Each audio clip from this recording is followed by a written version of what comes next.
Yen Santos binasag na ang katahimikan niya tungkol sa hiwalayan nila ng kanyang boyfriend na si Paulo Contis. Usap-usapan pa rin ngayon ang hiwalayang Yen Santos at Paulo Contis dahil sa kumakalat na balitang nagkakamabutihan na daw sila ng kanyang co-host na si Aris San Agustin. Kitang-kita kasi ang sweetness nila na tila hindi lanang dahil sa show nilang Eat Bulaga ang pagpapakilig nila kundi parang may namomang relasyon sa dalawa. Pero sadyang mapaglaro ang tadhana kung ano ang ginawa mo sa kapwa mo babalik din sa'yo.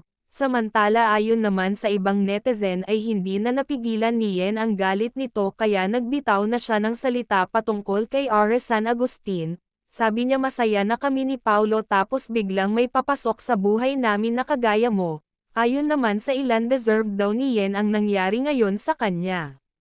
Sinabi naman daw ng mga staff at mga kasamahan nila na may relasyon na ang dalawa dahil sa nakikita nilang kaswitan ng dalawa.